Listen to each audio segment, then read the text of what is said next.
It's drawing time. The time has come to draw.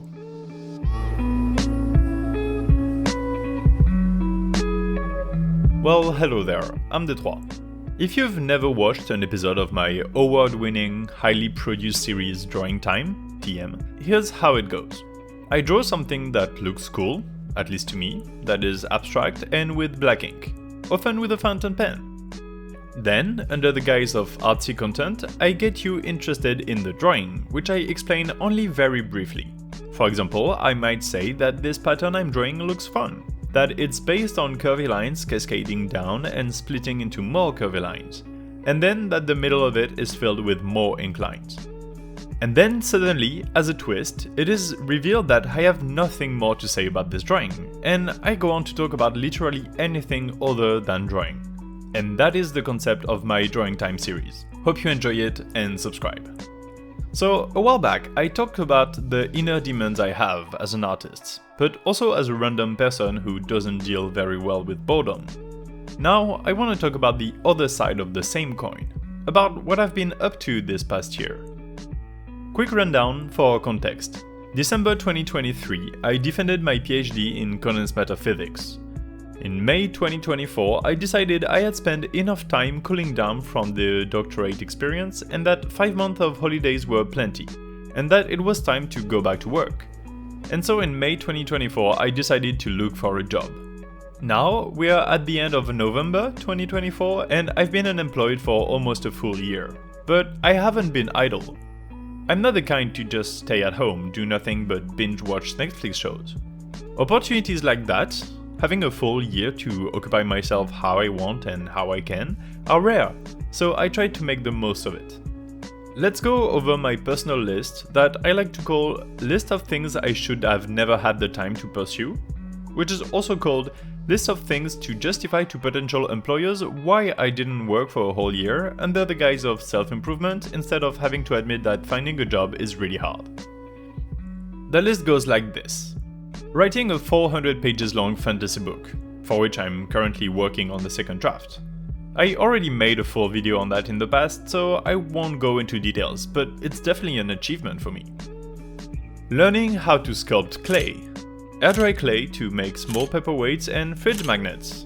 These are examples of what I learned to make, and I'm currently in the process of painting them and so on.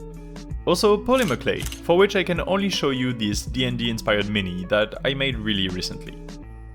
You could also count trash bashing, or sculpting by gluing together pieces of trash, but like the polymer clay, I only started that recently, so I can only show this so far. It's the habitat or base for a colony on another planet.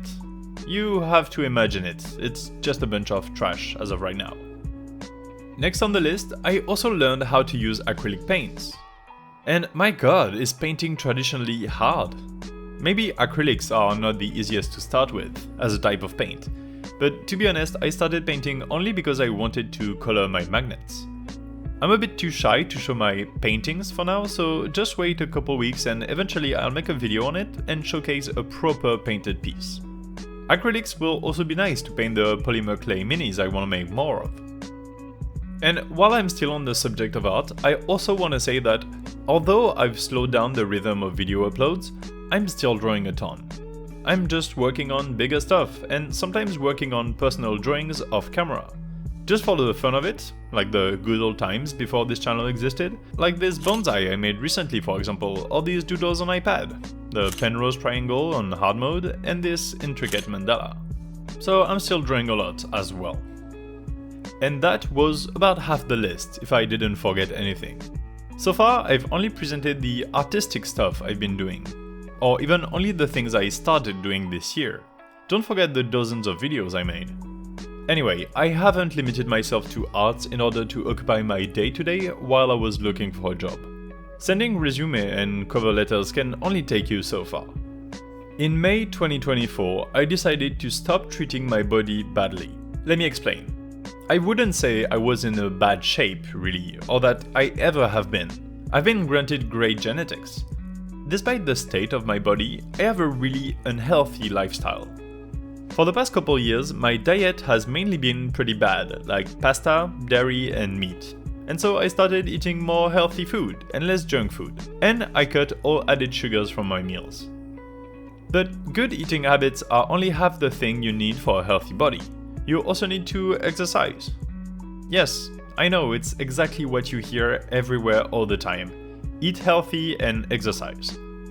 Well, despite my best efforts to prove everybody wrong for years, doing that this summer did change me for the better.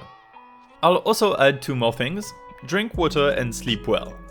Do these 4 things and there is literally no way your life won't improve. It's crazy how simple it is, and yet everybody tries to find hacks or excuses, myself included.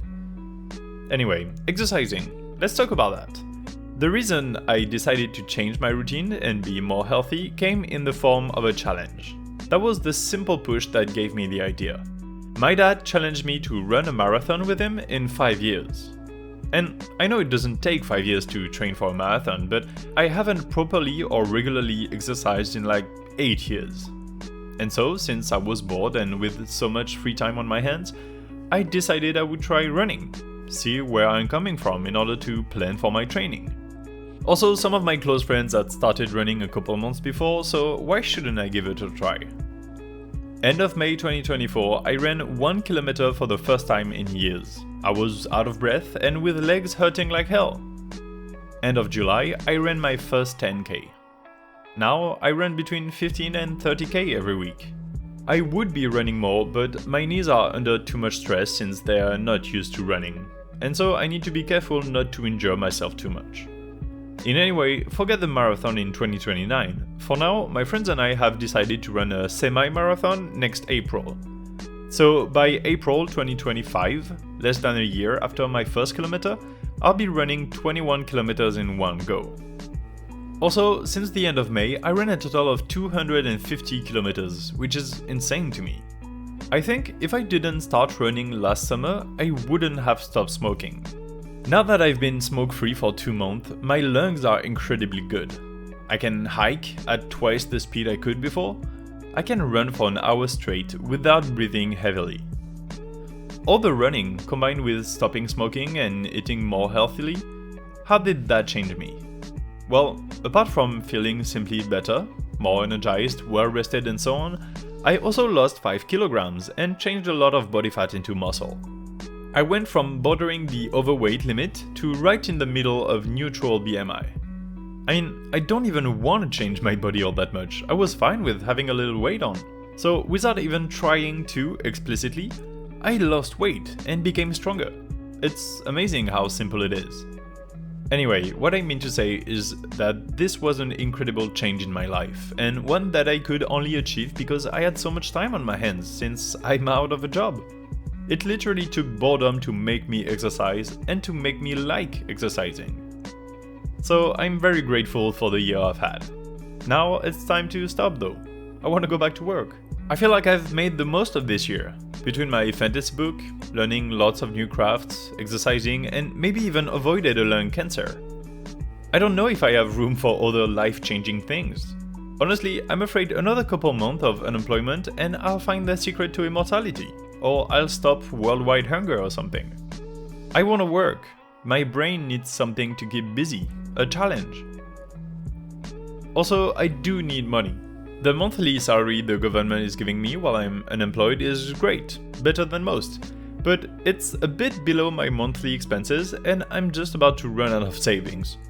So yeah, if you want to help me financially, you can donate at ko-fi.com/D3, or even better yet, you can pay me on Fiverr and you get an artwork in return.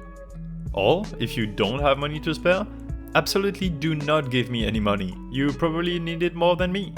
The good thing about having 8+ years of studies and lots of good diplomas is that when I do find a job, I'll be very well paid. So I'll accept any gracious donations, but your own financial security comes first. And that's about all I wanted to say. Let's recap. My life is great, I like learning new crafts, I run fast now, I have no cancer and I'm poor. Here's my free social media, here's to give me money, here's to make me work for you. Subscribe, like and comment. Life-changing tips, sleep well, eat good, exercise and drink water. Love ya. Bye!